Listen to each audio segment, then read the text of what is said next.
सद्गुरु साईनाथ महाराज की जय। श्री सच्चिदानंद सद्गुरु श्री निरार महाराज की जय। गुरुदेव दत्त।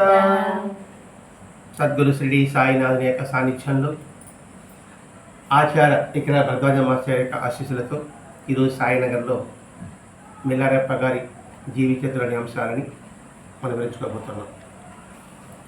మిల్లారెప్ప గారు మరి జీవిత విధానము, జీవిత సందేశము అది మనకి పారమార్థికానికి ఇటు లౌకికానికి కూడా రెండూ సమన్వయపరచుకోవాలి. ఆధ్యాత్మికంగా ఉన్నతస్థాయి పొందడానికి అది ఉపయోగపడుతుంది. లౌకిక జీవితంలో ఆనందంగా ఉండడానికి ఉపయోగపడుతుంది. సుఖము సంతోషం కాదు. ఇది కొంచెం కఠినంగానే ఉండొచ్చు గాక, గాజు పెంకుతో ఇట్లా పోసినట్టుగా అనిపించవచ్చు గాక, కానీ అందులో సత్యం దాగి ఉంటుంది. నిజం నిప్పు లాంటిది అంటారు, కాలుతుంది, కానీ ఆ నిప్పుతినే మనం వంట చేసుకోవచ్చు. ఆ నిప్పు అనే వేడి లేకపోతే ఈ శరీరం కూడా ఉండదు. ఇట్లా మనం ప్రతి ఒక్క అంశము కూడా అనేక కోణాల నుంచి పరిశీలించాలి. ఒకే కోణం కాదు, ఒకే మాట కాదు, ఒకే బాట కాదు. ఒక గమ్యాన్ని చేరాలంటే అనేక బాటలు ఉంటాయి. లేదు మీరు ఒకే బాటలోనే పోవాలంటే అంతగా అవివేకం కూడా ఉండదు. ఒకటి దగ్గర దారి, ఒకటి దూరం దారి, రెండు ఉంటాయి. ఎవరికి దారిలో వాడి ఆ మార్గాన్ని గమ్యం చేరడం ముఖ్యం. ఇక్కడ మనం ఏ మహాత్ముని యొక్క మాట విన్నా తద్వారా మనం ఏమి సంస్కరింపబడుతున్నామనే అంశమే పరిశీలించుకోవాలి. మనం ఎందుకు పామరుల లౌకికమైన ఉదాహరణ చెప్పుకుంటున్నామంటే మనం లౌకికంలోనే 99% మనం ఉన్నాం. ఆ లౌకికంలో ఉంటేనే కానీ మన మనసుకి ఎక్కదు. చిన్న పిల్లవాడికి ఆహారం పెట్టాలంటే చేతితో పెడితే తినగలుగుతున్నాడా? కానీ మనం ఏం చేస్తున్నాం? స్పూన్ వాడుతున్నాం. ఆ పదార్థాన్ని బాగా మెత్తగా చేస్తున్నాం. మెత్తగా చేసినా కూడా తినడు. కొద్దిగా నీరు కలుపుతున్నాం, లేదా పాలు కలుపుతున్నాం. అంతేగాని పదార్థం ఒకేసారి అట్లా వెళ్ళడానికి లేదు. అది మెత్తబడాలంటే నీళ్ళు పోయాల్సిందే, పాలు పోయాల్సిందే. చేత్తో తినడు. అప్పుడు మనం ఏం చేస్తున్నాం? స్పూన్తో అందిస్తున్నాం. ఇంకా అయితే కొంచెం తేనె అట్లా కలుపుతున్నాం. వాడికి ఆ శరీరంలోకి ఆహారం పంపించడం ముఖ్యం. ఏ విధంగా అనేది మాత్రం కాదు, ఏదో విధంగా పంపించాలి. అలాగే మహాత్ముల యొక్క వాక్కు ప్రతి ఒక్కటి కూడా ప్రతి ఒక్కడికి అందించగలగాలి. అది మన మహర్షులు చేసిన విధానం. అది కొత్త విధానం ఏం కాదు. అందరికీ పాండిత్యం ఎలా ఉంటుంది? అందరికీ శాస్త్రం ఎలా చదవగలుగుతారు? ఆ విధానం మహర్షులు చదువుకున్న వారు కావచ్చు, చదువులేని వారు కావచ్చు, అందరూ భగవద్ గమ్యం చేరాలి. ఇప్పుడు సాంప్రదాయాలు ఆచారాలు పెట్టారండి. ఎందుకు పెట్టారు? ఏదో భయంతోనో ఆశతోనో కనీసం భగవంతుడికి వెళ్ళగలుగుతారు, లేకపోతే ఏమో నిరుత్సాహం ఏర్పడుతుంది. మన వల్ల కాదండి, మనం చేయలేమండి అనే భావం వస్తుంది, ప్రతి ఒక్కరికి వస్తుంది. ఆధ్యాత్మికంతా కూడా ఇది మనలాంటి వాళ్ళే కాదండి, మనం చేయలేము కూడా. ఎందుకు? మనం సంసారం, మనం గృహస్థలం, ఈ లౌకికంలో ఉంటూ మనం దాన్ని ఎలా మనం చేయగలం అనే ప్రశ్న వస్తుంది. దానికి మహాత్ములు ఏం చెప్పారు? చక్కగా బాగా చెప్పారు. నువ్వు తూర్పు వైపు వెళుతూ ఉంటే నీకు ఎలా పడవ దూరం అవుతుందా కాదా? మరి ప్రయత్నం ఆపడం ఎందుకు? నువ్వు తూర్పు వెళ్తున్నావు, పడవ వెనక్కి వెళ్ళిపోయింది కదా, కానీ ప్రయత్నం ఆపకూడదు. అందుకని భజనలు, సంకీర్తనలు, వ్రతాలు, పూజలు, దేవాలయాలు, ప్రదక్షిణలు, అన్న సందర్భంలో అన్నదానం, ఇంకోటి వస్త్రదానము, ఇట్లాంటిది ఏర్పరిచారు. కిందమ్మ వాయనం, పుచ్చుకున్న వాయనం, ఎందుకు ఇది? ఇచ్చిపుచ్చుకోవడం ఎందుకు నేర్పారు? మహాలక్ష్మికి ఇచ్చినట్టు బాగా పెట్టారు. అలా పెడితే కానీ అందరికి రావు. మనం వాళ్ళకి బట్టి పెట్టి ఆగుబెట్టి తాముడు పెట్టి ఇస్తున్నాం. అప్పుడు మనం ఏం బదవడం? పుచ్చి ఇచ్చిపుచ్చుకోవడం. అని అనుకుంటున్నాను. ఆయన ఉండే ప్రయాణం మరి ఎందుకు ఆ పద్ధతి పెట్టారు? వరలక్ష్మి వదిలేటప్పుడు ఎందుకు మా ఇంటికి వచ్చి ముట్టి పెట్టుకొని ఎందుకు పిలుస్తున్నారు? అలాగే లక్ష్మికి పిలిచినట్టుగానే బాగా మన పెద్దలు చెప్పారు. అంటే దాని ఉద్దేశం ఏంటి? ఇరుగు పొరుగు వారి సఖ్యత కలిగి ఉండు, సమతాభావం కలిగి ఉండు, అది దాని అర్థం. అది ఏది మనకు అర్థం కాదు. అది ఏదో ఒక రూపంలో ఆ స్పూన్ రూపంలో మనకి ఆహారం అందించాలి. అది ఇక్కడ పిల్లలకు చెప్తున్నాడు. ఇక్కడ చాలా ముఖ్యమైనది ఇప్పుడు నేను చెప్పబోతున్నాను. అది ఎవరికి? నా ఆంతరికంగా నేను భక్తి శిష్యులు చెప్తున్నా అంటున్నాడు. నా ఆంతరిక శిష్యులు అంటున్నాడు ఇక్కడ. అంటే ఏమిటి? నేను సన్నిహితంగా ఉండేవాడు. కృష్ణుడు ఒక మాట అంటాడు, రహస్యాది రహస్యముకు దాన్ని నీకు బోధిస్తున్నాను అన్నాడు. మనం లింక్ పెట్టుకోవాలండి. ఇదే పేరు ఆంతరికంగా చెప్తారంటే మిగతా వాళ్ళు పెరిగినారా అని ప్రశ్న వస్తుంది. గ్రహించే సామర్థ్యం ఉండాలి కదండి. ఇక్కడ ఆంతరింగుడు అంటే ఏమిటి? నా ఆంతరింగుడు మీరు అన్నారు అంటే అర్థం ఏంటి? నా ఆలోచనలు మీవి, నా భావాలు మీవి. ఈ రెండు ఉంటే నా ఆంతరింగుడు. నా ఆలోచన భావాలు లేదనుకోండి, మీరు ఆంతరింగులు ఎలా అవుతారు? బహిర్ముఖంగా ఉండేవాళ్ళు అవుతారు. నా ఆంతరికం అంటే నా ఆలోచన మీరు ఒకటే ఉంది. అందుకే ఒక సంస్థ చూడండి, వాళ్ళ మీటింగ్ కూర్చుంటారు, అందరూ ఒకే మాట చెప్తారు. ఎలా వచ్చింది అది? అందరూ రకాలు ఒకటే ఉంటుంది. అది అంటే ఏంటి? మనం అందరం ఒకటే అనుభవం ఉన్నప్పుడు ఆ పని చేయాలంటే ఎలా అని నాకు ఒక ఆలోచన వచ్చింది, అది అనేది నీకు వచ్చింది, అది అనేది నీకు వచ్చింది, తేడా ఏం లేదు. మరి నాకు ఇక్కడ ఆలోచన వచ్చింది అంటాను, మీరు ఎవరు చెప్పరు, నేను చెప్తాను. నాకు ఇటువంటి ఆలోచన మీరు చెప్తారు, నా మీద వచ్చింది మీరు చెప్తారు. మరి ఎలా చెప్పగలిగారు? ఆంతరింగం కాబట్టి. అందుకే నా ఆంతరింగంలో మాత్రమే నేను చెబుతున్నా అంటూ నా జీవిత కాలంలో కూడబెట్టిన బంగారం అంతా ఇక్కడ పొయ్యి కింద పెట్టా. ఆ మాట అంటే అర్థం ఏది బంగారం కూడా పెట్టేది? ఆకులను తిన్నవాడితో ఒళ్ళంతా పచ్చగా అయిపోయాడు. ఈయన ఇప్పుడు సంపాదించాడు అని ప్రశ్న వస్తాడు. నా బంగారం అంతా కూడబెట్టిన బంగారం అంతా ఈ పొయ్యి కింద దాచి ఉంచా. నేను పోయిన తర్వాత దానికోసం వెతకడం మాత్రం మానవద్దు. నేను మనల కోసం నేను అంటూ ఆ లేఖలో నేను పాటించిన సూచనలు మాత్రం నేను మరవద్దు. మళ్ళా ఉత్తరం రాసి పెట్టా, ఏది బంగారం కిందనే. మీ నిజ జీవితంలో నేను చేసిన ఆధ్యాత్మిక విషయాలు అమలుపరచుకోవడం గురించి నేను ఇప్పుడు చెబుతున్న వివరాలన్నీ జ్ఞాపకంగా పెట్టుకోండి.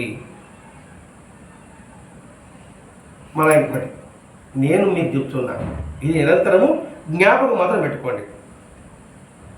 హెచ్చరిక చేస్తున్నాడు. మీలో కొందరికి పవిత్రమైన దాన్ని ఆచరించే దానికి బదులుగా తమ పవిత్ర ప్రదర్శించుకోవడంలో మీరు ఆసక్తి చూపుతారు. ఆయన సత్యం చెప్పే ధర్మం చెప్పాడు, ప్యూరిటీ చెప్పాడు. ఆ ప్యూరిటీని ఆచరించడానికి పోయే మూలంగా ఆ ప్యూరిటీ చేస్తున్నా అని గుర్తింపు కోసం తప్పబడతాడు. ఇప్పుడు విషయం నేను గ్రహించాడు, ఆయన చెప్తేనే నాకు తెలిసింది, లేకపోతే ఈ మూర్ఖుడికి ఏం తెలియదు. అది ఆయన పక్కన పెట్టి నేనే చెబుతున్నట్టుగా, నేనే తెలుసుకున్నట్టుగా, నేనే చెప్పినట్టు తెలుసుకున్నట్టుగా ఉంటేనే మీరు నాకు గౌరవిస్తారు. అబ్బా, ఎన్ని పుస్తకాలు చదివాడు, ఎంత కష్టపడ్డాడు, క్షణం తిరిగి లేకుండా ఉన్నాడే అని మీకేమంటే ఒక ముద్ర వేస్తారు. ఆ ముద్ర వేయడానికి కాలజ్ఞానం నేనే. ఇలా ప్రవర్తించారే. అందుకే మాస్టర్ గారు కానీ బాబాయ్ గారు కానీ చూడండి, ప్రతి ఒక్కరికి ప్రమాణం చూపిస్తారు. ఫలానా పుస్తకంలో ఉంది, ఫలానా పుస్తకంలో ఉంది, ఫలానా గ్రంథంలో ఉంది, ఫలానా మహాత్ముడు చెప్పాడు అనుకున్నప్పుడు అది పవిత్రత. వాస్తవం అదే. వాస్తవంగా ఉండడమే పవిత్రత అండి. పవిత్రత అంటే పెద్దగా తోమడం ఏం కాదు. నువ్వుగా ఉంటే పవిత్రత, నేనుగా ఉంటే పవిత్రత.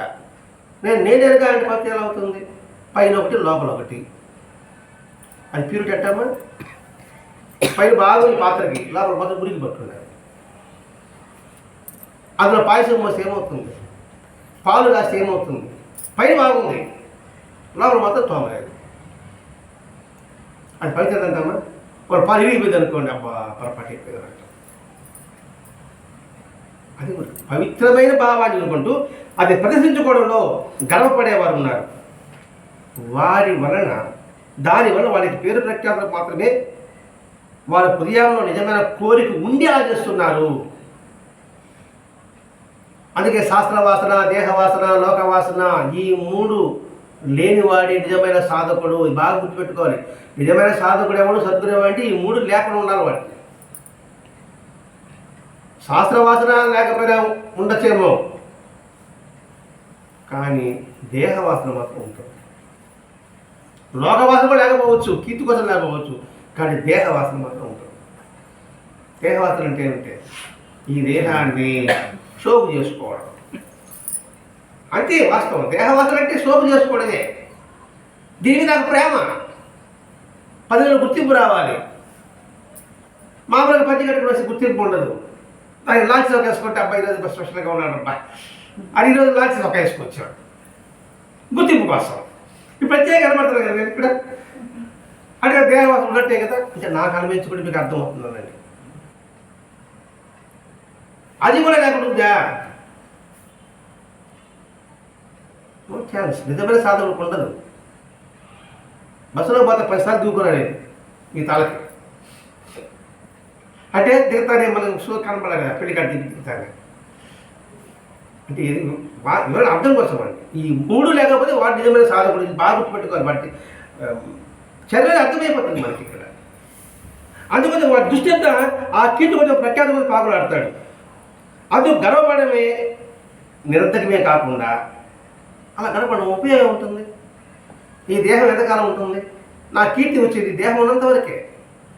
ఈ శాస్త్రాలు ఉన్నంతపోతే అన్నీ అయిపోతుంది. దాన్ని పట్టించుకునేవాడు నాదుడు ఉన్నాడు అంటూ నిరంతరమే ఒక తీవ్రమైన ప్రమాదకరమైన సంగతి పట్టించుకోకుండా అది ఎంత ప్రమాదమో గుర్తుపెట్టుకోరండి. ఈ 3 చాలా ప్రమాదం. పైకి ప్రమాదం లేనట్టుగా అనిపించవచ్చు కానీ చాలా ప్రమాదం. స్వార్థపరమైన మనసుతో ఇంకా దానికి అంకితమైపోతాడు వాడు. ఇంకా దానికి బానిస అయిపోతాడు. 10 మంది చేస్తే చుట్టుంటుంది. నాక 100 మంది సంపాదించాలి కానీ అంటే ఏం చేయాలి? నేను లేనివి ఉన్నట్టుగా, ఉన్నది లేనట్టుగా.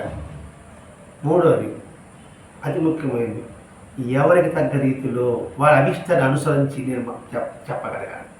అనుసరించి చెప్పాడు నేను ప్రవర్తించగలగాలి. నువ్వు అసత్యమే చెప్పావు కానీ ఇది నాకు పని ఉంది, సపోర్ట్ చేస్తాను. నువ్వు చేసి కరెక్ట్ నరేష్ అంటే నువ్వు మెస్తావా? నువ్వు చేసి తప్పు అంటే దూరంగా పోతావు. ఏం చేయాలి దూరకపోతే ఎప్పుడు సుడి చెప్పిన పని అనుకుంటారు మీరు. అప్పుడు నేనేం చేయాలి? మీకు అనుకూలంగా నేను ప్రవర్తించాలి. మీరు తప్పు చేసినా కూడా సరే, మీరు అసత్యం చెప్పినప్పుడు కూడా సరే. ఎందుకు? నాకు పేరు కావాలి, గుర్తింపు కావాలి, నన్ను అందరూ గుర్తించాలి, అందరూ నన్ను గౌరవించాలి అనుకున్నప్పుడు ఏం చేస్తాం? ఈ సమాజంలో ఒక మార్గం పోతాం. అంటే క్షణం ప్రతి అడుగు కూడా దానికి అంకితమైపోతాడు. నా చుట్టూ ఒక 100 మంది పుచ్చుకోవాలి. నేనేం చేయాలి? 100 మంది మేపాలన్నా? మా చెప్పి నేను చేయాలన్నా? అది తన విరుద్ధంగా ఉన్నా కూడా సరే నేను చేసి తీరాలా? నాకు పేరు కావాలంటే నేను గట్టిగా చేయాలంటే దానికి అంకితమైపోతారు వాడు. పైకి మాత్రమే ఆధ్యాత్మిక అంకితమైనట్టుగా కనబడతారట. పైకి మాత్రం నాదేం లేదు, అంటే గురువునే కాదు అంటే మీరు గురువు చెప్పాలి. ఇంత నమ్మకంగా ఆయనకి ఇంత చెప్తున్నప్పుడు కూడా తన మీద వేసుకోలేదండి అని మీరు వాళ్ళకి చెప్పాలి. నిజమే కదా, ఎంత గొప్ప అయినా. కానీ నేను ఇది చెప్పాను, నువ్వు 10 మంది చెప్పాలని నేను చెప్తున్నా ఇక్కడ. ఇది నాకంతా ఏం లేదండి, అంతా భగవంతుడి తెలిసి. లోపల మాత్రం చెప్తున్నాడా లేదా చూసుకుంటా కూర్చుంటారు. నువ్వు చెప్పలేదు ఇంకో చెప్తా మళ్ళీ. అర్థమైనా కాలేదు. నేను సమాధి తీరలా ఉంది. ఈ నిరంతరం కూడా హృదయంలో మాత్రం కీర్తి ప్రఖ్యాతలు అంటే ఇష్టమైనట్టుగా ఉంటాడు, కానీ లోపల మాత్రం కాంక్ష ఉంటుంది. అంతెందుకండి ఈ డ్రెస్ వేసుకొచ్చా ఈరోజు మీరు ఎవరు ఏ విశేషం అడగలేదనుకోండి, ఎందుకు వేసుకొచ్చాను కర్మ పట్టి డ్రెస్ ఒక్కరు కూడా అడగల. ఎందుకు మాటలు అడగచ్చు కదా, ఏ విశేషం ఈరోజు పుట్టినరోజా లేకపోతే ఇంకొక రోజా అని అడగచ్చు కదా. మీరు ఎవ్వరు అడగలేదు అనుకోండి, నాకు ఎట్లా ఉంటుంది చెప్తాం. అడగని చేసుకొచ్చారు మీరు అడగకపోతే ఎలా ఉంటుంది మనసు? పైకి మాత్రం డాంబికం. అట్లా ఉంటుంది. నేను ఇవన్నీ నా హాస్యం కాదండి, అన్నమయ్యే చెప్పాడు. ఇది నేను చెప్తున్నా అనుకోబోతున్నారు మీరు. అన్నమయ్యే చెప్పారు, ఎంత చదివినా నేమి, వినినా ఏమి. ఎంత చదివిన ఏమి, విననేమి, తన చింత ఏల మానడు. పదం అన్నాడు. ఎంత చదివిన ఏమి, ఎంత వినినా నా చింత నేను వినను, అంటే ఏలను, అంటే చింత విడిచిపెట్టను, చిరుని ఎలా కలుగుతుంది. ఇది పద్యం, 2 లైన్లు. ఎంత చదివినా ఎంత వినినా నాకు చింత పోలే, ఏది కీర్తి కావాలి, ఇది కావాలని. ఇంకా అసలైన ఆధ్యాత్మిక నాకు ఎలా కుదురుతుంది? ఈ అన్నమయ్య చెప్పిన దానికి భగవాన్ రమణకి వివరణ ఇచ్చాడండి. చూడండి, అన్నమయ్య చెప్పాడా ఇంకో చెప్పడం కాదు. భగవాన్ రమణ మధ్య 1950 వరకు ఉన్నారు. అన్నమయ్య ఎప్పుడో చెప్పారు, ఆ దానికి భగవాన్ రమణ చెప్తున్నారు, నీ ఆలోచన సరిగా లేకపోతే నీ పాండిత్యం వృధా. దీనికి అర్థం చెప్తున్నాడు. నీ ఆలోచన, నీ భావాలు, నీ నడత సరిగా లేకపోతే ఈ పాండిత్యం వృధా. పాండిత్యం ఎందుకు అదే చెప్తున్నాడు. పాండిత్యం ఉపయోగం ఏంటి అంటే ఆత్మ ప్రక్షాళన కోసం, ఆత్మ విశ్లేషణ కోసం. పాండిత్యం అంటే పుస్తకాలు చదవడం కావచ్చు, గ్రంథాలు రాయడం కావచ్చు. ఇవన్నీ ఎందుకు? ఆత్మ ప్రక్షాళన కోసం. అర్థమంది లేదు. ఈ పాండిత్యం అంతా కూడా, నేను నేర్చుకున్న పాండిత్యం అంతా కూడా నేను ప్రక్షాళన చేసుకోసం ఆ పాండిత్యం నీకు ఇచ్చింది. మహాత్ముని రాశారనుకోండి, గ్రంథాలు రాశారు, దాన్ని నేను చదివాను. దాన్ని చదివితే ఆ ఉద్దేశం ఏంటి? తద్వారా నేను ఆత్మ పరిశీలన చేసుకోవాలి, ఆత్మశుద్ధి చేసుకోవాలి చెప్తాం, ఆత్మ ప్రక్షాళన చేసుకోవాలంటే అందులో ఉన్నట్టుగా నేను నడుచుకోవాలి. నడుచుకుంటే ప్రక్షాళన ఎలా అవుతుందండి? మురికిగా ఉంది పాత్ర, మురికిగా ఉన్నప్పుడు ఏం చేయాలి? అడ్వర్టైజ్మెంట్స్ వస్తున్నాయి లిక్విడ్ అని. ఆ లిక్విడ్ తెచ్చుకొని తోపుకోవాలి. ఆ లిక్విడ్ అలా లిక్విడ్ చేసుకొని అలా లిక్విడ్ వాడాలి నేను చెప్పుకుంటా అంటే ఏం ఉపయోగం ఉంటుంది?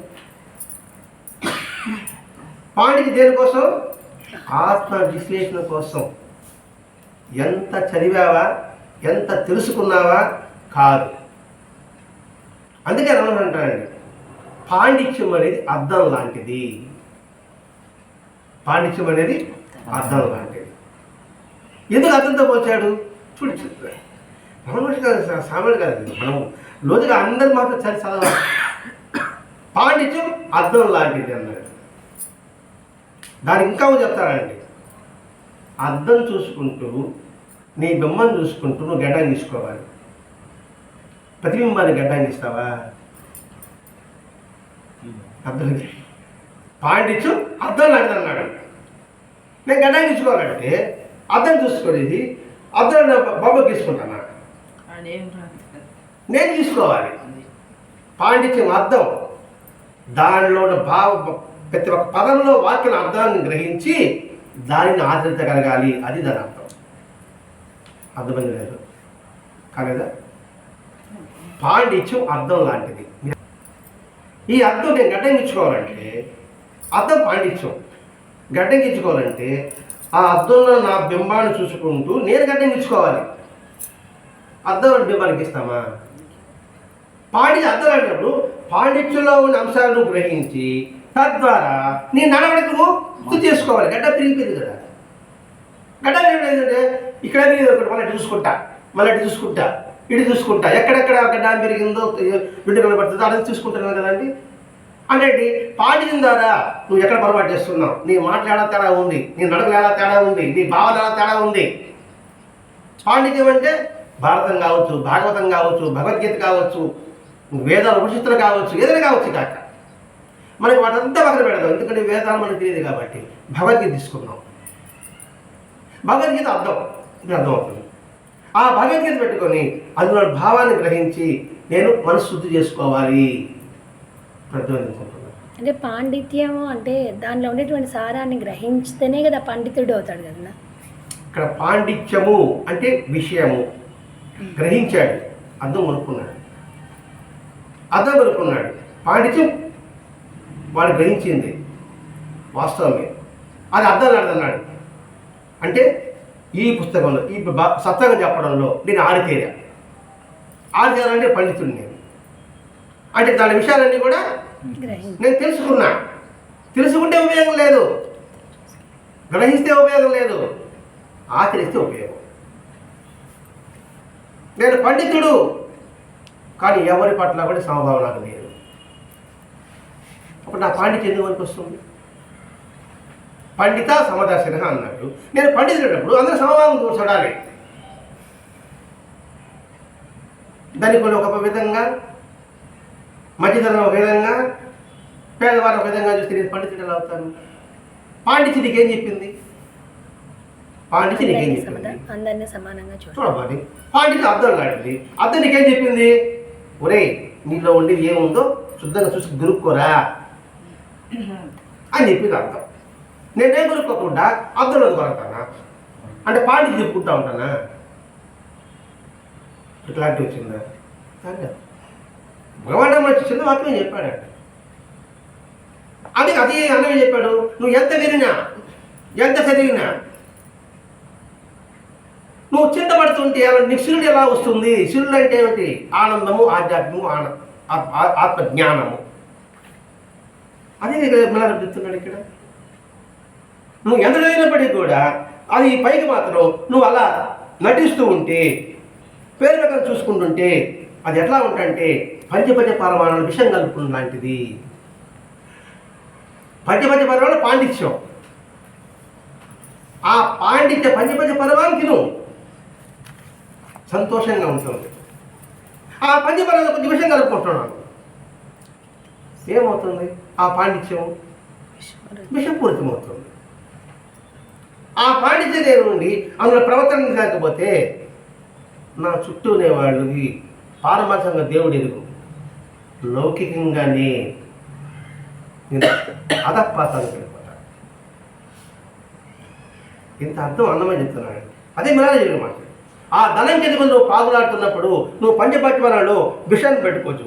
కాబట్టి కపట విషయం మానం, వంచన మానండి. ఇదంతా వంచన. లౌకికుడికి విషయాన్ని మాత్రం మీరు తాగద్దు. ఒక వాక్యం ఏంటంటే లోకవాసిని గురించి, లోకం గురించి పట్టించుకోవద్దు. నిన్ను గమనించాలని, గుర్తించాలని, గౌరవించాలని కోరుకో. ఒక వాక్యం చాలా కష్టం. ముఖ్యంగా పోయినా నాకు నన్ను పట్టుకొని గుర్తిస్తాడు, నాకు గాగి ఇస్తాడు ఇవ్వడానుకున్నా. ఈ మధ్యాహ్నం వాడు గమనించాలనుకున్నా, గుర్తించాలనుకున్నా, గుర్తించాడు, గౌరవిస్తాడు లేదా? అందరూ బ్యాగులు ఇస్తున్నాడు, నాకు ఇస్తాడా లేదా అని అనుకున్నా. అంటే ఏంటి? నా భావం ఎలా ఉంది? గమనించాలి, గుర్తించాలి, సాధు, మళ్ళీ గౌరవించాలి. గౌరవించాలనుక భావోత్సవం విషయం కలుపుకున్నట్టు లెక్క. బ్యాగ్ ఇచ్చాడు, సంగతి తర్వాత చూద్దాం. ఇస్తే సంతోషం అయింది, ఇకపోతే దిగులుగా కూర్చుంటాను నేను. ఆధ్యాత్మికంలో పాండిత్యంలో ఉన్న విషయాన్ని సంపూర్ణంగా గ్రహించగలిగితే ఈ సమాజం అంతా కూడా వసుదై కుటుంబం, భూలోక వైకుంఠం అవుతుంది. మనం చేయలేమంటే అదే చెప్పినాడు, అది చెప్పుకున్నాం. ప్రయత్నం మాత్రం ఆపకూడదు. క్రమక్రమంగా తూర్పు వైపు నడపాలి. నడిస్తే కొంతకాలానికైనా మనకి పడమర దూరం అయిపోతుంది, తూర్పులో లైన్ అయిపోతుంది. ఇక్కడ తూర్పున పద్ధతికి వాడాము.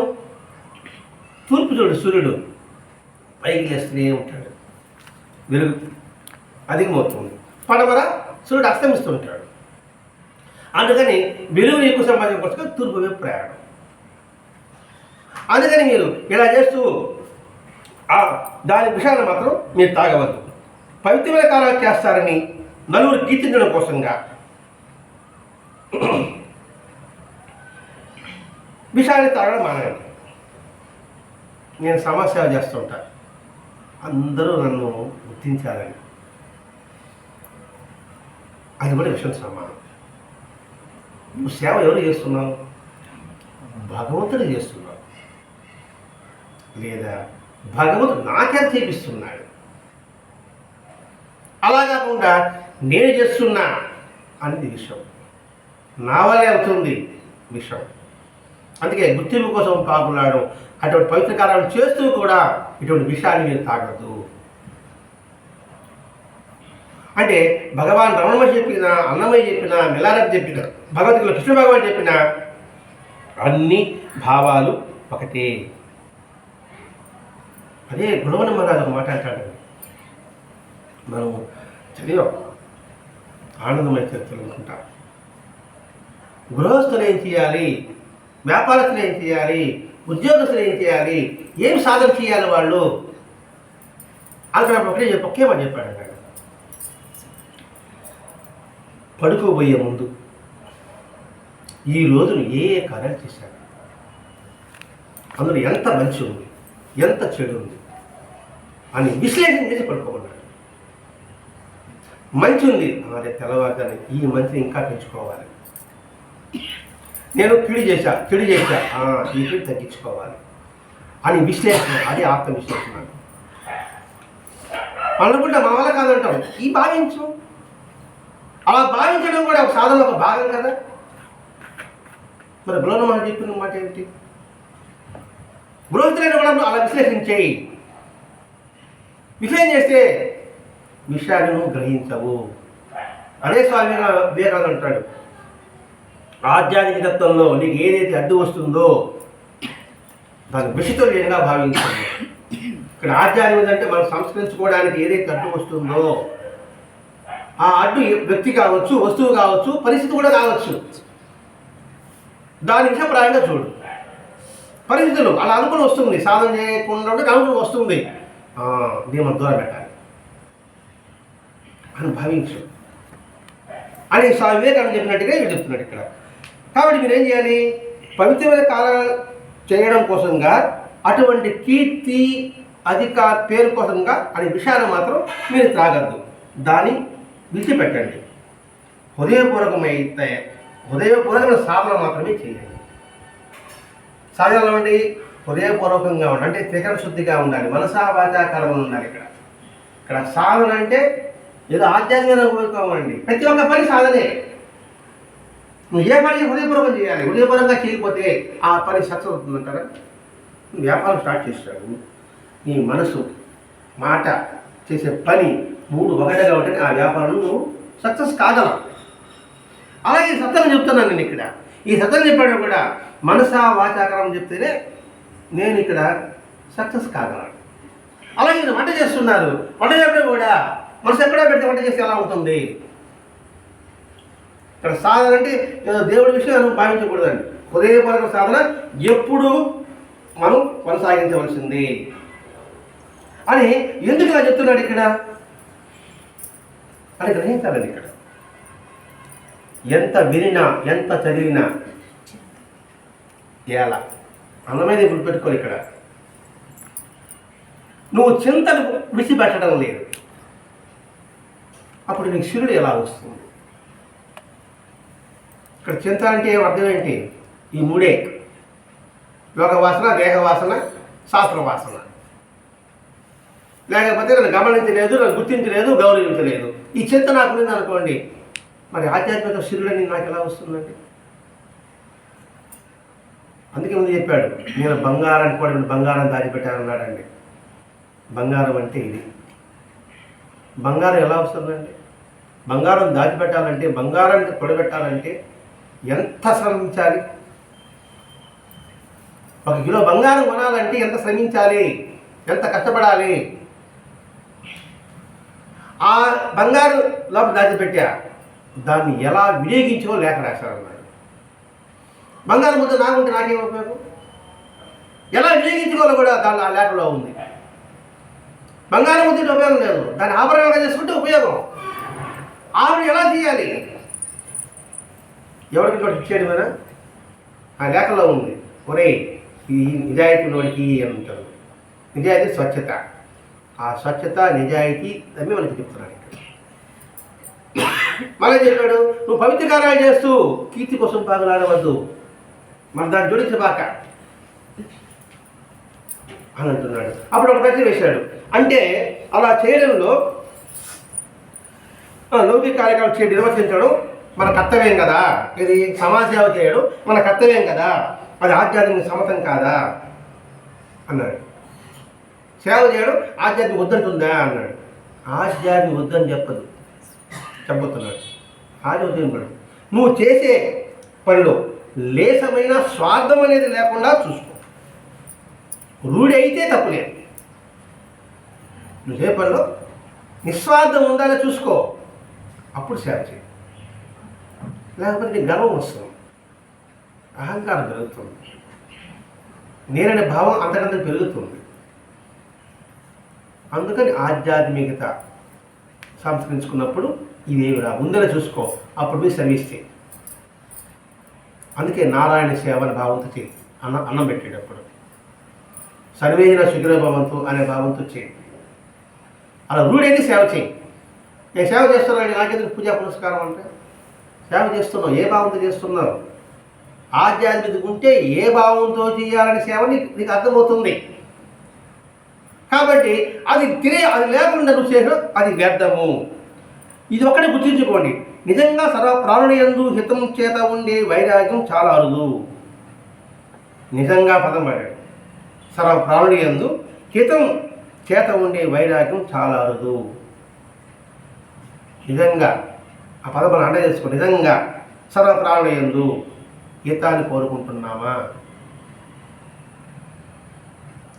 ఒక మనిషి చెప్పలేదండి. సర్వ ప్రాణులందు హితం కోరడం చాలా అరుదు అన్నాడు. ఉండదని మాత్రం కాదు, చాలా అరుదు. ఆ భావాన్ని నిలుపుకొని సేవ చేయడం, సేవ చేయాలి ఆ భావంతో అక్కడ వెళ్తాను. వెళ్ళగానే అక్కడ చేస్తూ ఉన్నప్పుడు ఎవడైనా ఒక ముఖ్యమైన అతిథి దానికి వచ్చాడు అనుకోండి, నా చర్య మారిపోతుంది. అప్పుడు బాగా కొడతా ఉంటా, వస్తాను గబగబ దూరతా, మరి కంట్రోల్ పెట్టాలి. అర్థమైందని భావించుకుంటున్నాం. అంటే ఏంటి? సమత్వం లేదు, అందరి హితం అనే భావన నీకు లేదు. అందుకనే చాలా అరుదు అంటున్నాడు. ఎంతో మంచి కార్యమైనా సరే నిజంగా నిస్వార్థం ప్రేమతో చేస్తే తప్ప దానికి ప్రజలపై ఎలాంటి ప్రభావం ఉండదాలదు. ఇప్పుడు నేను సర్వీస్ చేస్తున్నాను అనుకోండి, తన స్వార్థం ఉందనుకోండి, ఏమంటారు కదా, వాళ్ళ కేర్ కోసం చేస్తున్నారు,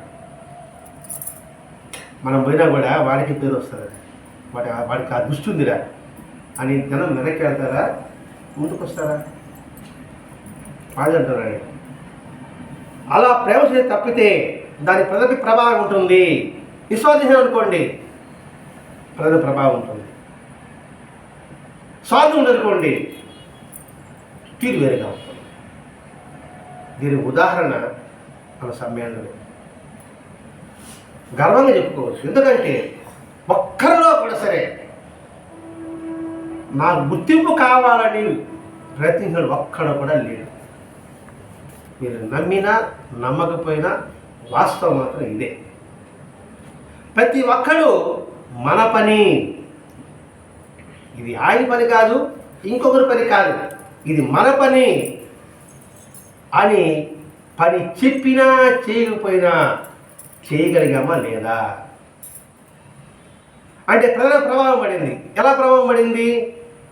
మనం నిరంతరం సత్సంగాల ప్రభావం పడింది. ఆ సత్సంగాలు ప్రజల మీద పడింది. ఆ ప్రజల మీద పడడం వల్ల అక్కడ మనం నాదనే భావం లేకుండా చేశాం. అంటే సత్సంగం చెప్పడం ఒక సేవే, ఈ సేవ కూడా సేవే. సత్సంగాలు ఇంటికి చెప్పడం సేవ కదండి ఇది. మరి ఈ సేవ అందరిలో ప్రభావం పడింది కదండి. అందుకే మీ సమ్మేళనం బాగా జరిగిందంటే ఒకే మాట చెప్పాను, అది సత్సంగ ప్రభావమే, వ్యక్తి ప్రభావం మాత్రం కాదు, ఏ వ్యక్తి ప్రభావం మాత్రం కాదు అని ఘంటాపదంగా చెప్పగల ధైర్యం మనకుంది. అదే ప్రజలపై ఎలాంటి ప్రభావం ఉండదాలదు. ఏది? స్వార్థంతో చేస్తే అదే ప్రభావం ఎలా ఉంటుందండి? వాడు చేసుకుంటాడు, మనకెందుక అనే భావం వస్తుంది.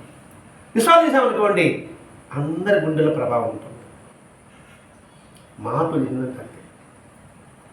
అందుకని ఆ భావంతో చేసి స్వార్థం చేసామనుకో ప్రభావం ఉండదాడదు. అలా పూర్ణంగా చేయలేకపోవడం ఎలాంటిదంటే, నీటిలో మునిగిపోతున్న వాడు ఈత రాని వాడు ఈత నేర్పించినట్టుగా ఉంటుంది. వాడే కాపాడుతాడు.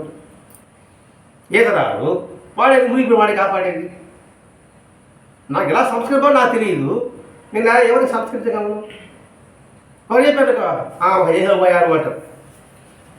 అంటే అలా పోయినా మనసు అనుకుంటాం అనుకోవా? అనుకుంటారు, వాళ్ళకి ఎట్లా అనుకుంటారు? సహజం అది. పైకి వెళ్ళకపోవచ్చు, చేస్తాను పోయా అంటాడు. అది నిస్వార్థం చేయండి, ఏం చేయమంటారు అని అడుగుతాడు. నీ పనుంది ఎక్కడ రమ్మంటారు అని అడుగుతాడు. గమనిస్తారు. సరే పంచులకి పోతున్నాం, బదులు అన్ని పచ్చడి కొంటున్నా, వస్తానే 7 గంటలకు రావాలి నేను అనుకుంటున్నాడు. గురించి లగేజ్ బరువులు ఉన్నాయి. ఫంక్షన్కి 7 గంటలకు రావాలంటున్నాడు. 10 గంటలకు రాయని చెప్పేసి ఇంకా 7 గంటలకు పడుకుంటాడు. విడా పడుకుంటాడు. అర్థమైంది భావిస్తున్నాం. అంటే సమాజ వైఖరి ఉంది. మనం ఆ దారిలో వెళ్ళకూడదు. మనకు భగవతుడు ఇచ్చిన అవకాశం ఇది, మనం ఆ దారిలో వెళ్ళకూడదు. మిలారపు చెప్పేది మాస్టర్ గారు కొట్టుకున్నది కూడా అదే, వేదవ్యాసులు కొట్టుకున్నది కూడా అదే. మారండి మారండి మారండి అని కొట్టుకుంటున్నారు. ప్రయత్నం చేయాలి కదండి. కాబట్టి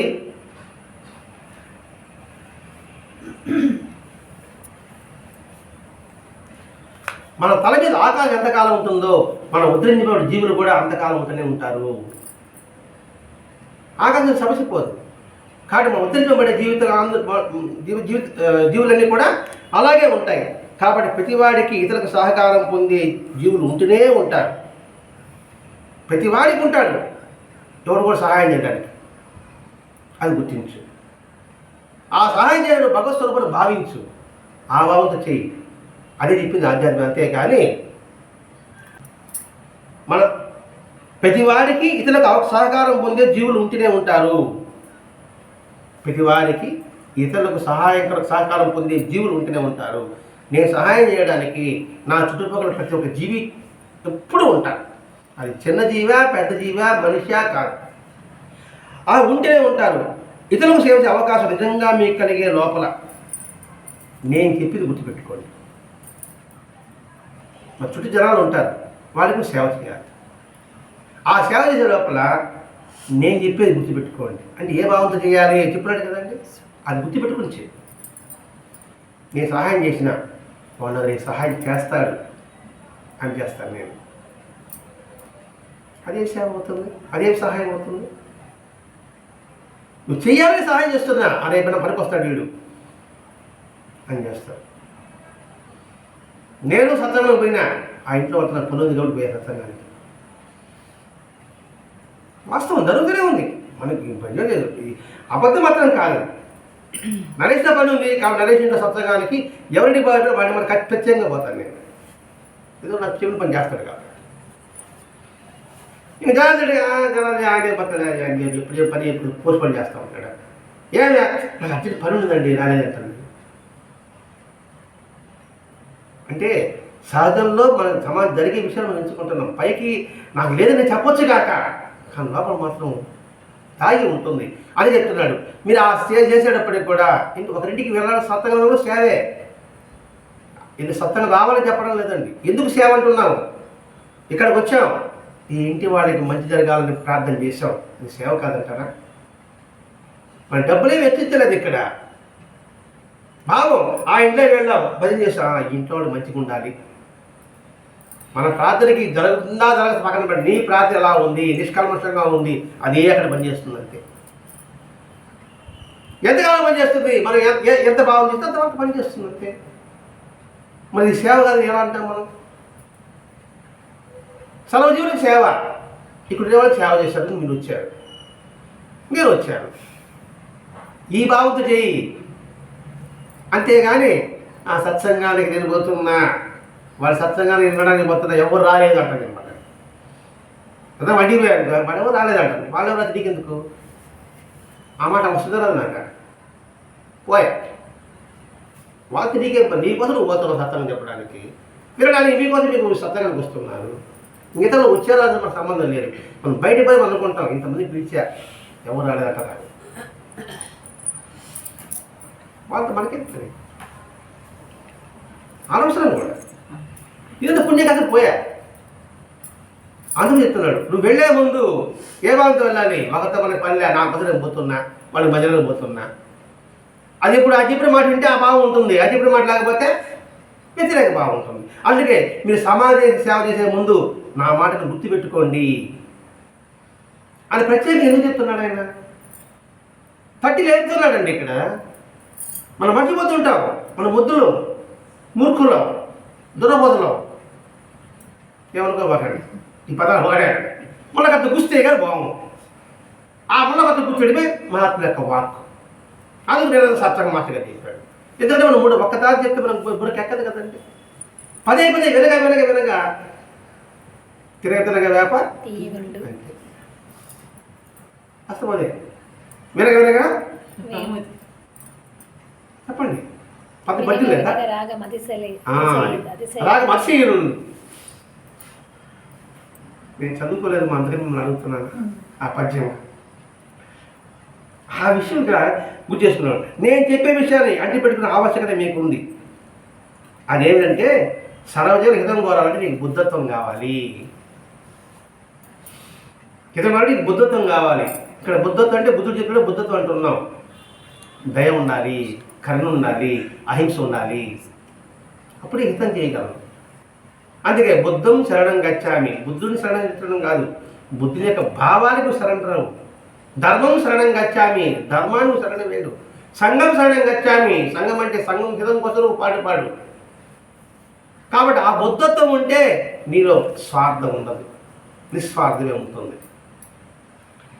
ఆహార విషయంలో కూడా, మన వేషధారణ విషయంలో కూడా ఏదో మనం చేసుకుంటే అనుకుంటారేమో అని బాగా పక్కన పెట్టి నాకు నేను వేసుకొని పోతున్నా. ఒకరు అనుకుంటే ఏముంది. నా పెళ్ళి ఊరేగినప్పుడు షూ ఒక అరువు తీసుకుంటే నేను షూ వేసుకోకపోతే షూ వేసుకోకపోతే పెళ్ళి కూడా కాదంటారా? విషయం అండి, నా అనుభవాలు వస్తుంది నాకు ఈరోజంతా కూడా. అలాగే వాటి విషయం మనం సంశయాలు పెట్టుకోబాకండి. మానసికంగా సరి కష్టాలన్నింటినీ కూడా మీరు చేసిన పాపాలకు ప్రాయచిత్తంగా స్వీకరించండి. మన మానసిక కష్టం వచ్చింది, బాహ్య కష్టం వచ్చింది, దీన్ని ఎవరిని నిందించాలి, నీ ప్రారంధాన్ని చేయి. అందుకే అంటారండి, మనది కానిది కోరడం అధమ లక్షణం. నా దుస్థితికి ఇతరుల మీద నెపంగా నెట్టడం పరమ దౌర్భాగ్యం అని చెప్పలే. అంటే పలాయనం చిత్రం అంటారే, తప్పించుకోవడానికి మార్గం. అంటే పలాయన పదం ఉన్నాడండి దాంట్లో పుస్తకంలో. పలాయన పదం, నా రుచికి ఇతర కాలం చూపించడం పలాయన పదం. అంటే ఏమిటి? తప్పు నాది కాదండి, వాడి వల్ల ఇలా ఉన్నాను, వాడి వల్ల ఇలా జరిగింది, వాడు అడగకపోతే ఇలా అనను మనం అంటూనే ఉంటాం. ఎందుకన్నా వాడు అన్నాడే నేను అన్నాను. వాడంటే వాడి పాపం, నువ్వంటే నీకు పాపం, మనకపోతే నీకు పుణ్యం. అంటే తప్పించడం మార్గం. సాగులు ఎదుగుతాం కదండి, ఇది చెప్పి మాకు అర్థమవుతుంది. ఏమైనా సాగులు చేయలేకుండా సాగులు కూర్చుంటాడు, ఆగని వాడు ఏదో అంటాడు మాటలు అది. కాబట్టి మన దుస్థితికి ఇతరుల కారణం చూపించడం పలాయన వాదం. కాబట్టి నువ్వు సంస్కరించుకోవడమే నిజమైన లక్షణం. లేకపోతే దౌర్భాగ్యం. అటువంటి వాడికి, ఎవరికి? ఇతరుల ధనాన్ని ఆశించిన వాడికి, తన యొక్క దుస్థితికి ఇతర మీద నింద మోపిన వాడికి, తన సంస్కృత పడకుండా ఉన్నవాడికి పారమార్థ సంఘం పక్కన పెట్టండి. వాడు లౌకికంగా కూడా వాడికి ఉపయోగం ఉంటుంది. ఈ 3 లక్షణాలు ఉంటే లౌకికంగా కూడా వాడికి సహాయం చేస్తారంటారా? సహాయం చేయకపోగా ఏమంటారు వాడికి? వాడు అనేసరికి వీడేమవుతాడు?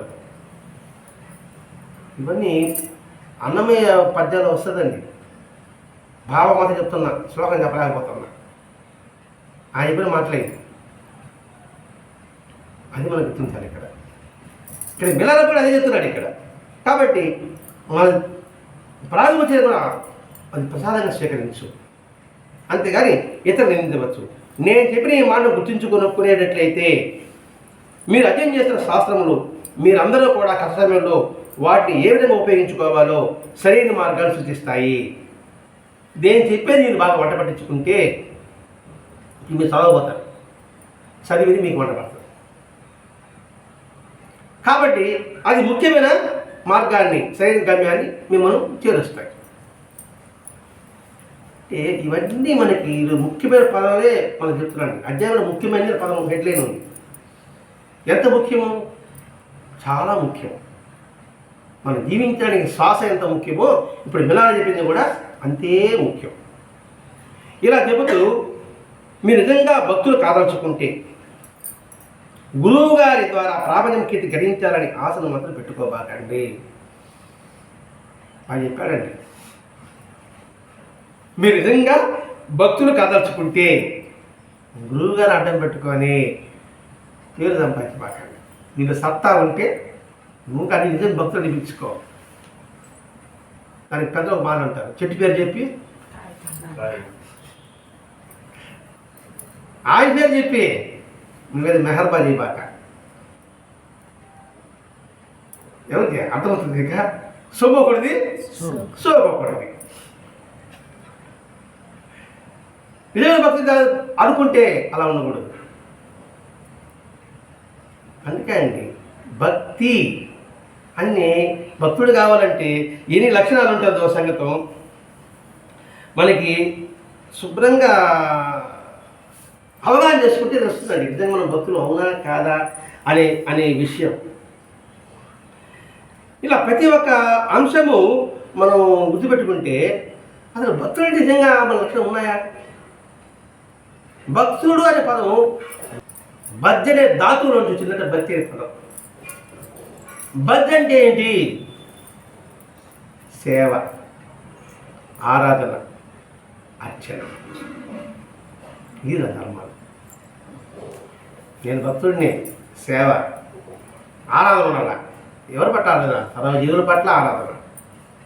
ఆరాధన అంటే ఏమిటి? ఆరాధన అంటే పూజించడం కాదు అనుకుంటాం మనం.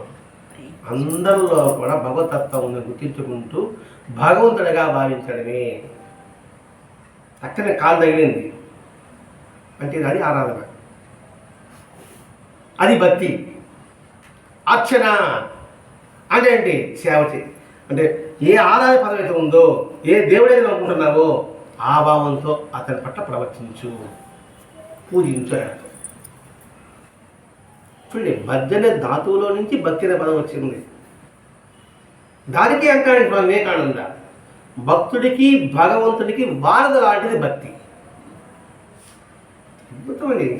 అందుకే అన్ని విషయాలు మనం గ్రహించడానికి ప్రయత్నించాలి. మాస్టర్ గారు చెప్పాడు, భగవంతుడికి భక్తుడికి వారధి భక్తి. అది రామకృష్ణ పరమహంసండి నాకు స్వచ్ఛమైన భక్తిని ప్రసాదించు అని కాళిగా ప్రార్థించాడట. ఎందుకయ్యా అంటే దాని ద్వారా నేను మాయని విముక్తుడు కాగలను అన్నాడు రామకృష్ణ పరమహంస. ఇవన్నీ వాక్యాలు ఎక్కడి నుంచి వచ్చాయండి మాస్టర్ గారు చెప్పకపోతే?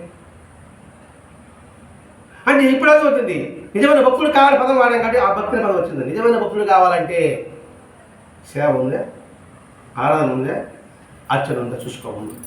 తర్వాత మిగతా కానీ అని చెబుతున్నాడు ఇక్కడ.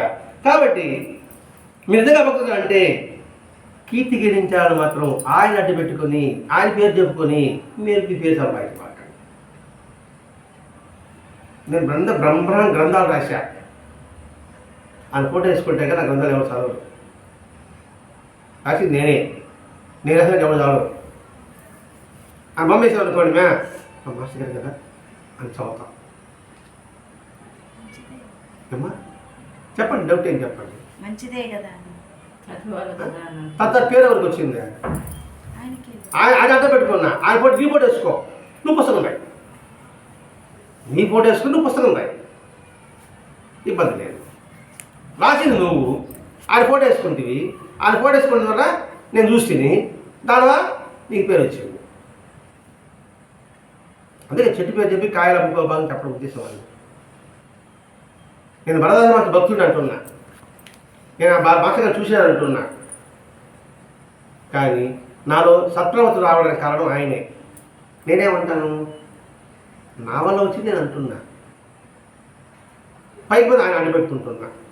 ఆయన చెప్పాడు కాబట్టి చేస్తున్నాను అంటున్నా, ఒక పొరపాటు చేసినా కూడా సరే. మీకేమైనా భావిస్తుంది, అది మాస్టర్ గారు ఉన్నాడు కాబట్టి ఆయన ఏం చెప్పినా కరెక్ట్ అంటే నేనేం చేస్తాను, దాని ఇంకా పెంపొందించుకుంటా, ఇంకా పరిమితులను కోరుకుంటా. సత్తా అయింది, సౌఖ్యం నాది, అవునా కాదా? సత్తా అయింది, ఆయన చెప్తున్నాను చెప్తున్నా, కానీ సుఖం మాత్రం నాకు. అలా చేయబాక. ఆయన చెప్పాడని చెప్పు, ఆయన వరకు తెలిసిందని చెప్పు. అప్పుడు ఆయన అడ్డు పెట్టుకుంటే ఉండదు కదండి. అప్పుడు మీరే అవుతారు, ఓహో ఆయన చెప్పాడు, ఆయన పట్టుకుంటారు, వీళ్ళు పట్టుకోరు. అర్థమని భావించుకుంటాం.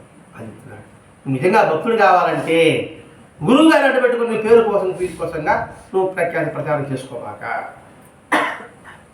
ఇప్పుడు అదే ఇప్పుడు ఉంది, నేను మాస్టర్ గారి శిష్యులవి అనేప్పటికీ బాబా అసలు ఏం చెప్పాడు ఏం చెప్పాడు ఆ అనుభవం చెప్తాను. నీ అనుభవం నాకెందుకు? ఆయన వల్ల నీకు పేరు వచ్చింది, చాలా అడ్డు పెట్టుకుని 10 మంది చేసుకుంటుంది, 10 సేవ చేసుకుంటుంది. అలా అదే అలా అయితే ఆ గురువు యొక్క సాన్నిధ్యం చేత మీకు లభించేది ఏమీ ఉండదు.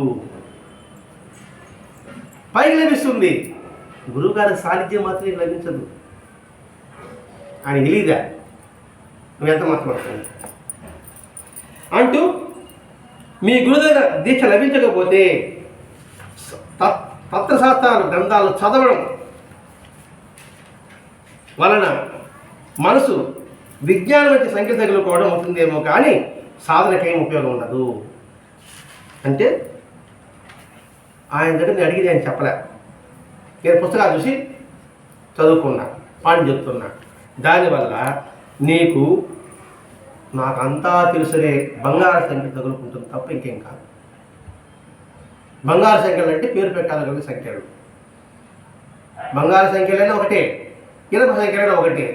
మీరు బంగారు సంఖ్యలు కట్టండి, నేను కదలుతానా? ఇనుప సంఖ్యలు కట్టిన కదలుతానా? కాబట్టి అది బంధం అవుతుంది. ఆ బంధం కర్మ పరంపరను పెంచుతుంది అని ఇక్కడ చెప్తున్నాడండి. ఇక్కడ సాధనలో సులువుకి సాధన చేయకపోతే గుడ్డిగా ఎంత పట్టుదలతో చేసినా ఫలితం ఉండదు. సాధనలో సులువిరిగి సాధన చేయాలి. అలాగే గుడ్డిగా పోయినా వండుకొని ఏమి ఉండదు. సులువిరిగి అంటే మనకు సులువు ఒకటే చెప్పాడండి, శరణాగతి. ఆ శరణాగతి ద్వారా మన సాధనలో సత్ఫలితం పొందగలము. సాయశక్తుల ముక్తికై పాటుపడకపోతే ఈ జడమర చక్రాన్ని తిరుగుతూనే ఉంటావు. నువ్వు సాయశక్తుల ముక్తి కోసం మోక్ష కోసం పాపులాడు. నువ్వు చేయవలసింది అది. ముక్తి అంటే ఆనందం అండి. ఆధ్యాత్మిక అన్వేషణ కోసం పరిధించడానికి నీకు ఏదైతే లౌకిక సంపద అడ్డు వస్తుందో దాన్ని విడిచిపెట్టకపోతే మీ ఎంత చేసినా ఫలితం ఉండదు. నాకు ఆధ్యాత్మిక శోధన కావాలి, దానికి లౌకికమైన పరంపరలు నేను వదులుకోగలగాలి. వదులుకోవడం అంటే విడిచిపెట్టడం కాదండి, దాన్ని వ్యామోహం వదులుకోగలగాలి. ఏది చేయకూడదో అది చేయకూడదు చాలండి, ఏది చేయాలో చేసి చాలండి. అంటే సింపుల్గా అర్థం కావాలంటారు. అలా లేకపోతే ఎంతటి పాండిత్యం వచ్చింది నేను చేయలేదు. ఏది వదలని మీరు వదలలేదు, మనం వదలలేదు. నువ్వు పాండిత్యం ఏం ఉపయోగం ఉంటుంది? అందుకే ఎవడైతే మనసును నిగ్రహించి సంస్కరించుకుంటాడో వాడికి మాత్రమే ఆత్మజ్ఞానం లభిస్తుంది అన్నాడండి కఠోపనిషత్తులో. ఎవడైతే మనసును నిగ్రహించి సంస్కరింపబడతాడో వాడికి మాత్రమే ఆత్మజ్ఞానం లభిస్తుంది. మరి ఎవరికి లభించదు అని చెప్పాడు. చెడు స్వభావం విడిచిపెట్టకపోతే ఆ, ఇంద్రియ లోలత్వం ఉంటే చెడు స్వభావం పెట్టకపోతే పెట్టలేని వాడికి చెప్తాం. ఇంద్రియ లౌలత్వం అంటే ఇంద్రియాల పట్ల ప్రేమ విడిచిపెట్టకపోతే, ధ్యానము అనే వివరణ అంటే ధ్యానం అంటే ఏకాగ్రత అనుకున్నాం, బుద్ధితో ప్రయాణం చేయడం, అది లేకపోతే, ప్రశాంతమైన మనసు లేకపోతే వాడికి జ్ఞానం ఎంత బోధించినా వాడు ఆత్మసత్యాన్ని తెలుసుకోలేడు అన్నాడు కఠోపనిషత్తులో వచ్చిన వాక్యం. శ్లోకం కాదు, భావం మాత్రం. అంటే కఠోప చదివా మనకి శ్లోకాలతో మనకు పని లేదండి. వాళ్ళు ఏం చెప్పారా అనుకో. ఇప్పుడేమిటి చెడుని వదిలిపెట్టకపోతే నువ్వు ఎంత చెప్పిన ఏమవుతుంది? ఇప్పుడే అవుతాడు చెవిటోడికి శంకు వదిలినట్టు అవుతుంది. మురుకుడు నువ్వు ఎన్నని చెప్పు వాడు అదే వాదిస్తాడు. వాడు ఏం ఉపయోగం ఉండదు వాడు. ఎందుకంటే వాడికి లక్ష్యం ఉండదు, నేను మారాలి అని ఉండదు. పైకి ఉంటుంది, హృదయంలో మాత్రం ఉండదు. అందుకే ఒక సత్సంగం చదువుతా దారిలో పోతాడు, ఆడికి ఎదురు సత్సంగం పోవడం పోతే వినాలా, వినకపోతే వింటే ఆచరించాలా? మన ఎట్లా ఆచరించలేం కదా, పోవడం ఎందుకు అని పోతా ఉన్నాడు. ఇంకా వాడికి ఎన్ని చెప్పే ఉపయోగం ఉంటుంది? అది కఠోపనిషత్తులు చెప్పాడండి. ఇలా ప్రతి ఒక్క అంశంలో కూడా మనకి ఎలా ఉన్నత స్థాయికి వెళ్ళగలగాలి అనే భావమే ఇక్కడ తెలియజేస్తున్నాడండి. లేకపోతే ఏమవుతుందంటే మన పశువృత్తిని రేకెత్తిస్తుంది. మొదలే మానవత్వం రావడమే, మనిషి రావడమే చాలా దుర్లభం. మన దానవత్వానికి వెళ్ళిపోతున్నాం ఏంటి? ఎప్పుడు వెళ్ళిపోతుంది? చెడును పెట్టకపోతే వెళ్ళిపోతుంది. విడిచిపెట్టాలి చెడుని. అంటే పశుప్రాయం నుంచి నువ్వు మానవ దానికి ప్రవేశించు. మానవుడు పశుప్రాణి వెళ్ళిపోతున్నాను మేము. ఎన్నో జీవులు జంతువులు తర్వాత ఈ మానవజనం వచ్చింది. మనం వెనక్కి వెళ్ళిపోతారంటే ఏంటి? అలా వెళ్ళేవాడికి ఎంత చెప్పినా కూడా నిష్ప్రయోజనం. సర్వావస్థలందు కూడా శాంతమైన మనసు కలిగి ఉండండి. అలా లేకపోతే ఏమవుతుందంటే ఎంత తక్కువ స్థాయిలో అయితే అంత ఎక్కువ స్థాయిలో, ఎంత ఎక్కువ స్థాయి అయితే అంత ఎక్కువ స్థాయిలో ఉండి వినమ్రతతో నువ్వు ప్రయత్నించండి. అప్పుడు తీవ్రంగా సాధన చేయడానికి క్రమంగా ప్రయత్నించండి. లౌకిక లక్ష్యాలు విడిచిపెట్టండి. లౌకిక లక్ష్యం అంటే చెప్పామే, నాకు అధికారం కావాలి, కీర్తి కావాలి అంటుంది. నీకు వచ్చే కీర్తి నీ ప్రవర్తన నీకు వస్తుంది. నువ్వు దానికోసం నువ్వు పాల్గొనాల్సిన అవసరం లేదు. ఇలా ఈ భావాన్ని మీరు ఎంత దృఢంగా పెట్టుకుంటే అంతగా మీరు సఫలం కాగలరు. లేకపోతే ఏమవుతుందంటే ద్వేషభావాలు పెరుగుతుంది. ఆయన గురువుని ఆశ్రయించాం. ఆశ్రయిస్తాను ఏమవుతుంది? నేనే అధికుడైన భావన నాకు వచ్చేస్తుంది. నేను ముఖ్య శిష్యుడు అనే భావన నాకు వస్తుంది. నాకు భగవంతుడు అవకాశం ఇచ్చాడు అనుకోండి, నాకు ముఖ్య సేవకుడిని భావన నాకు వచ్చేస్తుంది. తర్వాత ఏమవుతుంది? నేను ఆయన్ని అధిమైకి చేస్తాను. ఆయన వినకపోతే చాడీలు చెప్తా. అర్థమైంది? నువ్వు ఉన్నావు అనుకోండి, నువ్వు సత్సంగం చెప్తున్నావు, నువ్వు మంచి వాళ్ళు పోతున్నావు, నేను ఇద్దరికి వచ్చా.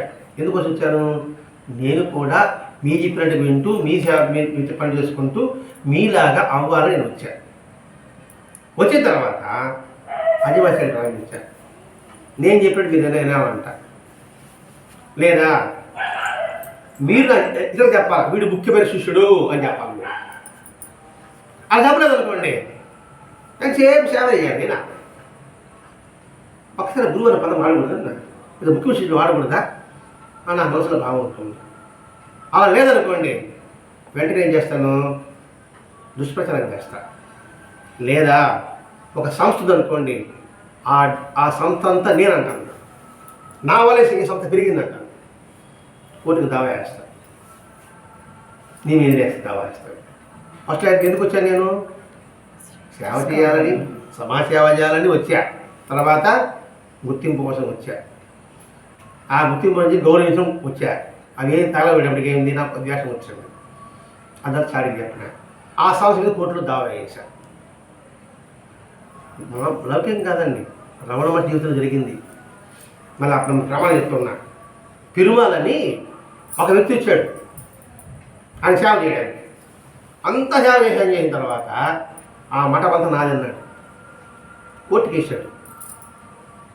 ముందు లోకల్ కోర్టుకి వేసాడు, జిల్లా కోర్టుకి వేసాడు, ఆ తర్వాత హైకోర్టుకి వేసాడు. ఫలితం సాధించలేకపోయాడు అనుకోండి. అలాగే సత్సంగం విషయంలో కూడా సత్సంగం వచ్చిన తర్వాత ఎవరికి పేరు వచ్చింది అనుకోండి, వాడికి ఎందుకు పేరు రావాలా అని వాడి మీద ద్వేషం, వాడి మీద చాడీలు, వాడి మీద లోపాలు చెప్పడం కూడా సహజంగా జరుగుతుంది. అది హెచ్చరిక చేస్తున్నానండి మిల్లరప్ప గారు. ఇట్లా అన్ని కోణాల్లో కూడా చూసుకోవాలి. ఇక్కడ ఇవన్నిటికి ఉపయోగం భక్తే. అందుకే అంటాండి మోక్ష సాధనకు ఉపకరణలో భక్తి ఉన్నతమైనది అన్నాడండి. పదాలను బాగా గుర్తుపెట్టుకోవాలండి. మోక్ష సాధన ఉపకరణమే ఏది? ఈ పూజ, పురస్కారం, సత్సంగం, పారాయణం కూడా ఉపకరణాలే, అసలు కరణం కాదు. మన ఇది అసలు కరణం అనుకుంటున్నాం. నేను మహాభక్తులు, నేను రోజు గుడికి పోతాను, రోజు వ్రతాలు చేస్తాను, రోజు పారాయణ చేస్తాను, రోజు సత్సంగం చెప్తాను, రోజు భజన చేస్తున్నాను, కానీ మోక్షం వచ్చేస్తుంది అనుకుంటున్నాం. సుమ్మా. ఇది ఉపకరణం మాత్రమే. అందులో భక్తి సర్వోత్తరమైనది అన్నాడండి వివేక చూడమనిలో 31వ శ్లోకం. ఎవరు అసలు వివేక చూడమని? శంకరాచార్య అనుకుంటారు, నాకు గుర్తుంటే. మొదటి సాధనలో ఉపకరణానికి ఉన్నతమైంది భక్తి. అప్పుడు వచ్చిందండి ఆ భక్తి చెప్పుకున్నావే, భక్తి అనే ధాతువులో చూసిందని సంగతి. ఇంత వివరిస్తున్నాడండి భరద్వాజ మహర్షి గారు. కాబట్టి అలా చేయగలిగితేనే, ఆ భావాన్ని మీరు ఎంతగా ఉంచుకోగలిగితే అంతగా మీరు భగవత్ సన్నిధికి దగ్గర అవుతారు అని చెబుతూ ప్రపంచ శ్రేయస్సుకు మీరు సహకరించగలుగుతారు. ఇతరులకు మీ సేవ సఫలం అయినప్పుడు మీరు కలుస్తాను. చివరి వాక్యం చెప్పాడు. ఇతరులకు సేవ చేసినప్పుడు మీరు సఫలమైనప్పుడు. సఫలం ఎప్పుడు అవుతాము? స్వాతంత్రం అవుతామా? అహంకారంతో అవుతామా? నిస్వార్థంతో ఉండాలి, నిరహంకారంతో ఉండాలి. అలా సేవ చేయనప్పుడు నేను కలుస్తావు. అంతవరకు నువ్వంటే నేను ఇక్కడే, నువ్వు చేసుకుంటూ పోతుండాల్సిందే. నేను చెప్పాడు పోతే నేను దగ్గర చేస్తాను. అదేదో బైబిల్ అంటాడు, నా మహిమ వల్ల నీకు దెయ్యాలు పోగొట్టే శక్తి వచ్చినప్పటికీ, ఎన్ని మహిమలు వచ్చినప్పటికీ, నేను చెప్పినట్టు నువ్వు జీవితం సాగించకపోతే నువ్వు నా దగ్గరకు వచ్చినప్పుడు నువ్వెవరో తిరిగి పో అంటాను అన్నాడు యేసు ప్రభు. ఎందుకన్నాడు ఆ మాట? ఆ మాట చెప్పండి చూద్దాం. మైకులో చెప్పరు, అసలే చెప్పరు, ఎవరు చెప్పరు. అసలే చెప్తారు మనకి బలవంతులకు అందిస్తున్నారండి సాయితత్వం ద్వారా. కాబట్టి మీరు ఆ విధంగా చేయగలిగితే నేను కలుస్తాం. మీరు నన్ను కలుసుకునే సమయానికి నాలో బుద్ధత్వం ప్రజ్వరిల్లుతుంది, అంటే జ్ఞానం వెలుగొస్తుంది. కాబట్టి మీరేం చేయాలి?